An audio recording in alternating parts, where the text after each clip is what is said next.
Dear student, आज के lecture में हम ओपन एंड स्पिनिंग का इंट्रोडक्शन तथा उसका एक छोटा सा पार्ट है या सब पार्ट है इलेक्ट्रोस्टैटिक स्पिनिंग के बारे में पढ़ेंगे। अब हमारी ओपन एंड स्पिनिंग जो एडवांस स्पिनिंग सिस्टम्स है उसमें ओपन एंड स्पिनिंग बहुत इंपॉर्टेंट टॉपिक है। Most of the spinning process जो अदर देन रिंग स्पिनिंग है वो ओपन एंड स्पिनिंग के अंतर्गत ही आती हैं और जो कमर्शियलाइज भी होती हैं। अब हम इसका बेसिक प्रिंसिपल क्या है, हम सारे प्रोसेस में पढ़ रहे थे।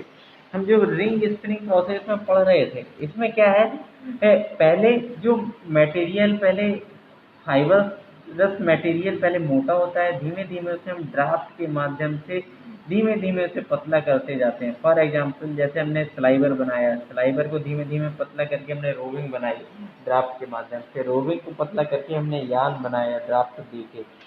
तो एक हमारा कंटिन्यूअस स्ट्रैंड है, उसको हम धीमे धीमे ड्राफ्ट के माध्यम से ग्रेजुअली अटेन्यूएट करके हम फाइनल फाइननेस यान के रूप में हम प्राप्त कर रहे थे। इसमें क्या है, इसमें थोड़ा सा डिफरेंट है। ओपन एंड स्पिनिंग में जैसा लिखा हुआ है ओपन एंड, इसका मतलब जो हमारे फाइबर है, फाइबर हमारे आगे कंटिन्यूअस स्ट्रैंड के फॉर्म में नहीं रहेंगे। फाइबर को क्या करेगा, ये फाइबर को क्या किया जाएगा, उनमें उन्हें उनके जो स्ट्रैंड को है उसको तोड़ा जाएगा और फाइबर को इंडिविजुअलाइज किया जाएगा है बाई सर्टेन मीन्स। फाइबर को इंडिविजुअलाइज किया जाएगा और फाइबर को हाई स्पीड से एयर के माध्यम से फ्लो किया जाएगा। और जो फाइबर को इंडिविजुअलाइज करने के लिए क्या करते हैं, ओपनिंग रोलर लगाए जाएंगे जिससे फाइबर ओपन होंगे। मतलब जो हमारा स्ट्रैंड है या जो हमारा फीड स्टॉक है उसे हम ओपन करके फाइबर टू फाइबर में कन्वर्ट करेंगे। फिर इसके बाद एयर हाई स्पीड एयर के माध्यम से उन फाइबर को हम ट्रांसपोर्ट करेंगे।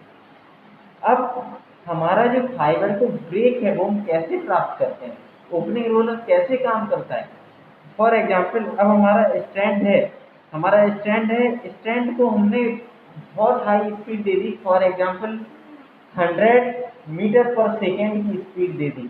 तो जो स्टैंड है वो इतनी हाई स्पीड पे अपने कंस्टिट्यूएंट फाइबर में बढ़ जाएगा, क्योंकि इतना हाई स्पीड पे ट्रांसपोर्ट पॉसिबल नहीं है स्ट्रैंड का। तो ये इंडिविजुअल फाइबर में बढ़ जाएगा और जो क्रॉस सेक्शन में फाइबर जो है वो इतने ज़्यादा ड्रॉप हो जाएंगे। क्यों ड्रॉप हो जाएंगे, फॉर एग्जाम्पल हमने जब फीड कर रहे थे, हमने पीछे से फीड हमने 1 मीटर पर सेकेंड के हिसाब से कोई स्लाइडर फीड किया, उसको जो हमने आगे ट्रांसपोर्ट कर दिया 100 मीटर पर सेकेंड के हिसाब से, ठीक है ना। 1 मीटर पर सेकेंड की स्पीड थी फीड स्पीड, फिर इसके बाद हमने उसे 100 मीटर पर सेकेंड की हमने डिलीवरी स्पीड दे दी। इसका मतलब 100 का ड्राफ्ट हो गया। 100 का ड्राफ्ट जब हो गया तो हमारा जो फाइब्रस मटेरियल था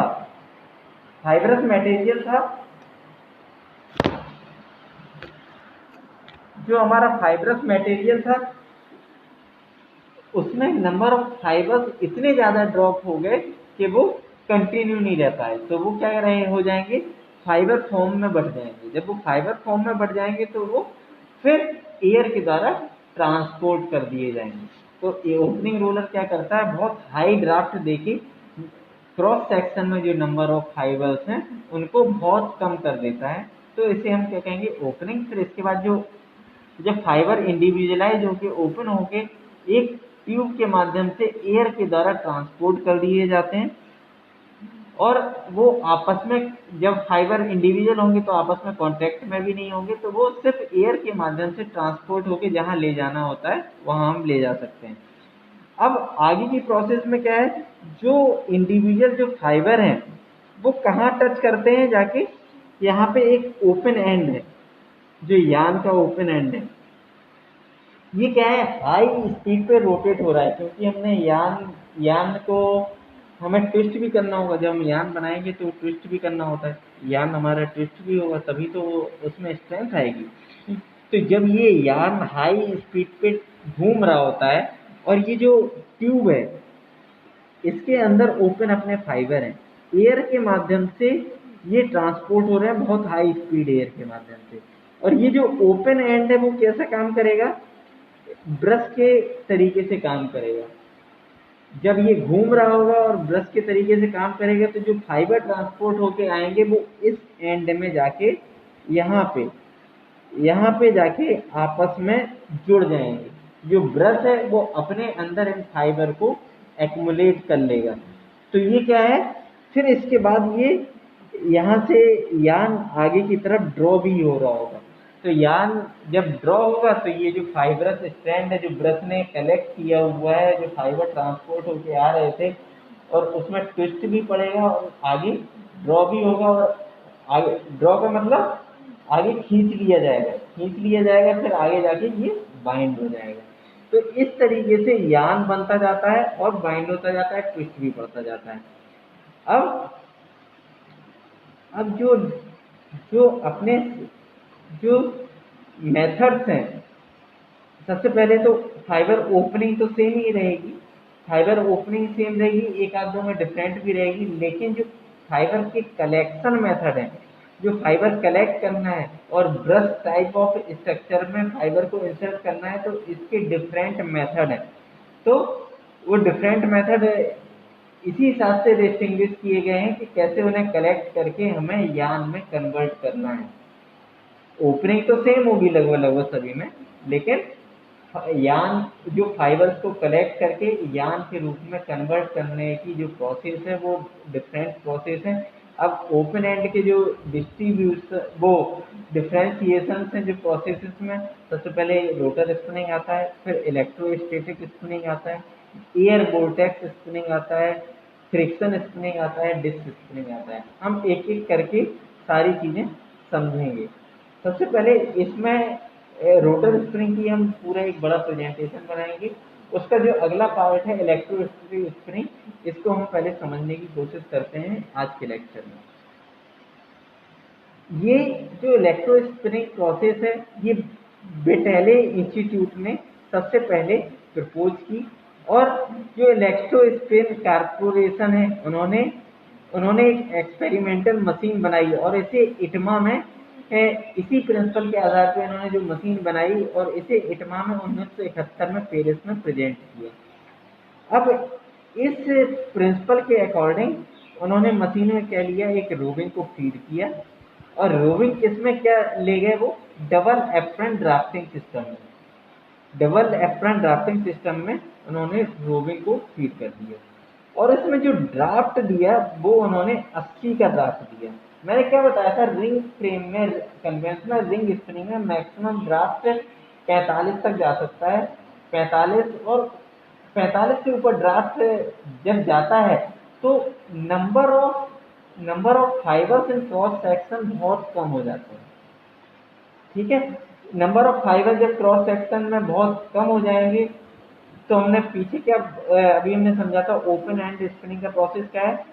ओपनिंग रोलर क्या करता है कि जो भी स्ट्रैंड पीछे से फीड किया जा रहा है उसमें नंबर ऑफ फाइबर्स को इतना कम कर देता है कि वो आपस में कांटेक्ट को छोड़ देते हैं। तो फाइबर कैसे हो जाएंगे, जब नंबर ऑफ फाइबर बहुत कम हो जाएंगे 80 फोल्ड के ड्राफ्ट के बाद, तो इसका मतलब फाइबर से फाइबर इंडिविजुअलाइज हो जाएगा या अलग हो जाएगा। ठीक है ना। तो अब ये फाइबर है जब अलग हो गए आपस में हाई ड्राफ्ट के कारण, तो ये इस जो डबल एप्रन ड्राफ्टिंग सिस्टम है उससे फ्रीली नीचे की तरफ गिरने लगे। ठीक है ना। अब हम जब वो फ्रीली गिरने लगे तो फ्री तो हमें गिरने नहीं देना है, हमें तो यान फॉर्म में कन्वर्ट करना है। तो जो अपना 3 नंबर सिस्टम से जब फाइबर बाहर आए तो इन्होंने क्या किया, एक नीचे ट्विस्ट असेंबली बनाई जो 6 नंबर असेंबली है, जो क्या कर रही है, हमारे यान को फाइनली ट्विस्ट देने का काम कर रही है। इसे हम ट्विस्ट इम्पार्टिंग यूनिट कहते हैं। अब हमारे जो फाइबर हैं वो इस असेंबली में कलेक्ट होके एक यान फॉर्म में कलेक्ट हो जाने चाहिए और साथ में ट्विस्ट हो जाने चाहिए, तो हमारा जो पर्पज है वो सॉल्व हो जाता है, हमारा यान बन जाएगा। तो इसके लिए इन्होंने क्या किया, इसके लिए इन्होंने क्या किया है, जो 6 नंबर है इस रोलर को इन्होंने क्या किया, अर्थ कर दिया, मतलब अर्थिंग कर दी इस रोलर की। और इस रोलर में बहुत हाई वोल्टेज दे दी है, 30,000 वोल्ट का बहुत हाई वोल्टेज दे दी है। इसमें अर्थिंग है, इसमें वोल्टेज है, तो इस ट्विस्ट इम्पार्टिंग यूनिट और फ्रंट रोलर के बीच में इलेक्ट्रोस्टैटिक फील्ड जनरेट हो गई।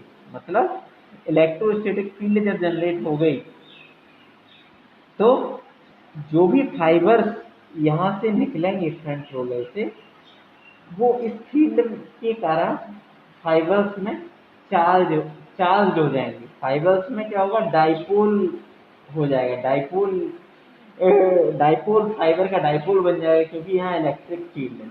जब फाइबर डाइपोल बन जाएगा तो जो फ्रंट रोलर से जो एंड निकला वो पॉजिटिवली चार्ज हो जाएगा, और जो फाइबर का जो पीछे वाला एंड है, जिसे हम ट्रेलिंग एंड कहेंगे, मतलब लीडिंग एंड इसका पॉजिटिवली चार्ज है और ट्रेलिंग एंड निगेटिवली चार्ज हो जाएगा। ठीक है ना। तो ये फाइबर डाइपोल की तरह काम करने लगेंगे। अब हमारा ट्विस्ट इम्पार्टिंग यूनिट में क्या है, यार्न पहले से हमारा ट्विस्ट हो रहा होगा, जो हमारा पहले बन चुका होगा। तो ट्विस्ट होके क्या है, इसका एक यार्न का एक एंड यहाँ निकला होगा, जो ब्रश लाइक ऑफ स्ट्रक्चर के रूप में काम कर रहा होगा, ब्रश लाइक स्ट्रक्चर के रूप में काम कर रहा होगा। जैसे हमने पीछे बताया था ना कि एक रोटेटिंग एंड होता है जो टाइप ब्रश टाइप से काम करता है, ताकि जो ऊपर से जो फाइबर आ रहे हैं उन्हें कलेक्ट कर सके, अपने लास्ट एंड में कलेक्ट कर सके। हाई रोटेशन के कारण उसके ऊपर जब एंड कलेक्ट हो जाए तो वो आपस में ट्विस्ट हो जाए। और जब ये वाला जो एंड होगा ये नेगेटिवली चार्ज है एंड, और हमारा जो यहाँ से फाइबर आया था उससे यहाँ पॉजिटिव चार्ज है और बैक एंड पे नेगेटिव चार्ज है। तो जो फाइबर है वो इस एंड से अट्रैक्ट हो जाएगा जो नेगेटिवली चार्ज है। जब इस एंड से अट्रैक्ट होगा नेगेटिवली चार्ज एंड से, तो फाइबर इसके साथ जाके ट्विस्ट होने लगेंगे इस यान के साथ। तो जितने फ्रंट रोलर से फाइबर निकलेंगे वो सारे ट्विस्ट इम्पार्टिंग यूनिट से जो प्रोट्रूडिंग यार्न है, वो जो ब्रश टाइप ऑफ स्ट्रक्चर है उसमें जाके अटैच हो जाएंगे और कंटिन्यूअस यार्न फॉर्म में आगे निकलने लगेंगे। ट्विस्ट इम्पार्टिंग यूनिट आपस में ये घूम ही रही है और ट्विस्ट हो ही रही है, तो यार्न हमारा बन जाएगा, फिर यहाँ आके डिलीवरी रोलर से बाइंड हो जाएगा। तो यही हमारा कंप्लीट जो 8 नंबर रोलर है वो विड्रॉल रोलर है, जो विड्रॉ कर रहे हैं। 9 नंबर क्या है, बाइंडिंग रोलर्स हैं, जो हमारी बाइंडिंग हो रही है, टेकअप डिवाइस है। तो इस तरीके से हमारा यार्न यहाँ आके बाइंड हो जाएगा और यार्न मैन्युफैक्चरिंग हमारी।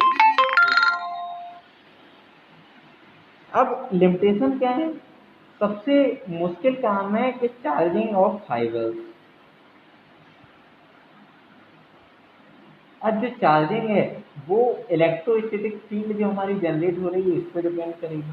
इलेक्ट्रोस्टैटिक फील्ड किस पे डिपेंड करेगी, जो एटमॉस्फेयर की ह्यूमिडिटी है उससे इलेक्ट्रोस्टैटिक फील्ड चेंज होगी। तो अगर हमारे एटमॉस्फेयर की ह्यूमिडिटी कंटिन्यूसली चेंज हो रही है या डे टू डे चेंज होगी, तो हमारी स्पिनिंग कंडीशंस भी चेंज होंगी। तो जो एनवायरमेंटल कंडीशंस चेंज होंगी तो उसके कारण हमारा स्पिनिंग में डिस्टरबेंस भी आ सकता है। तो इसीलिए मशीन की लिमिटेशन क्या है, ये हमेशा एयर कंडीशन कांस्टेंट आरएच वाले एटमॉस्फेयर में रखनी पड़ेगी। दूसरी चीज की क्या है, जो चार्ज फाइबर पे जो चार्ज जनरेट हो रहा है वो इसके मास पे डिपेंड करेगा। जब मास पे डिपेंड करेगा तो जो शॉर्ट फाइबर है उनमें लो मास है, वो बड़े फाइबर हैं और हाई मास वाले फाइबर हैं उससे डिफरेंटली बिहेव करेंगे, तो हमें इनकी कंट्रोलिंग बहुत मुश्किल हो जाएगी। अब क्या है,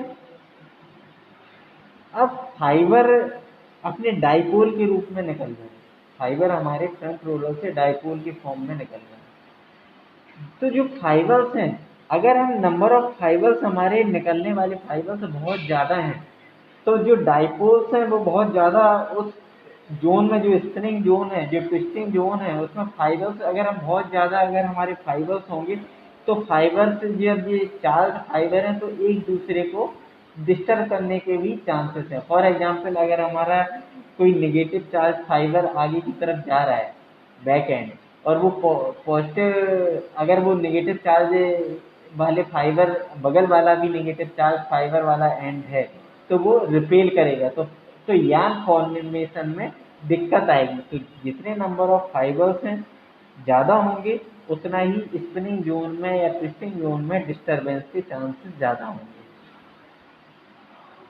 अब इसमें क्या है, हम हमारी स्पीड हम अगर बहुत ज़्यादा या कम बहुत ज़्यादा रखते हैं तो हमारी स्पीड की लिमिटेशन है कि प्रॉपरली चार्ज फाइबर नहीं हो पाएंगे। तो स्पीड लिमिटेशंस भी इस स्पिनिंग सिस्टम में है। और इस ये जो सारी जो प्रॉब्लम्स हैं इनके कारण क्या है, ये जो स्पिनिंग सिस्टम है कॉमर्शलाइज करने में दिक्कत है इस स्पिनिंग सिस्टम में। तो इसलिए क्या हुआ, इसकी लिमिटेशन क्या है, ये जो एक्सपेरिमेंटल जो मशीन है उसके बाद आगे फॉरवर्डिंग कॉमर्शियलाइजेशन में इसका नहीं हो पाई। तो मतलब इलेक्ट्रोस्टैटिक स्पिनिंग सिर्फ एक्सपेरिमेंटल स्पिनिंग बन के रह गई, इसको कॉमर्शियलाइजेशन में बहुत दिक्कत आई। तो अब तक इसे कॉमर्शियलाइज नहीं किया जा सका।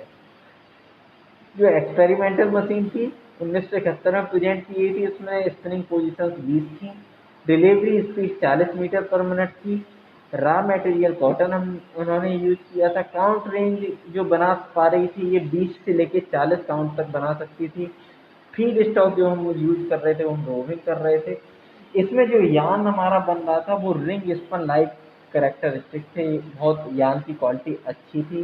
और जितने भी प्रॉपर्टीज रिंग स्पन यान की प्रॉपर्टीज होती हैं, अनलाइक ओपन एंड की थोड़ी इंफीरियर प्रॉपर्टीज आती हैं, लेकिन इलेक्ट्रो स्पिनिंग की प्रॉपर्टीज बहुत अच्छी आई थी। और जो यान का स्ट्रक्चर था वो रिंग स्पन यान की ही तरह था। अब स्पेशल फीचर क्या था, इसका जो स्पिनिंग कंडीशंस हैं वो मशीन में जो एटमॉस्फेयर कंडीशंस है या एम्बिएंट कंडीशंस पे बहुत ज़्यादा डिपेंडेंट था। और इसमें ओजोन फॉर्मेशन भी हो रहा था, क्यों, एयर चल रही होगी और हाई इलेक्ट्रोस्टैटिक फील्ड होगी तो ऑक्सीजन मॉलिक्यूल तोड़ के ओजोन फॉर्म कर रहे हैं। तो ओजोन फॉर्मेशन इसका रिमार्क था, इसके एरिया में ओजोन भी बन रही थी। तो एक तरीके से ये ह्यूमन हेल्थ के लिए भी हैजार्डस हो सकती थी अगर हम उसे कंट्रोल ना करें तो आज के लेक्चर में इतना ही। Thank you so much. फिर हम आगे अदर ओपन एंड स्पिनिंग के बारे में पढ़ेंगे। Thank you.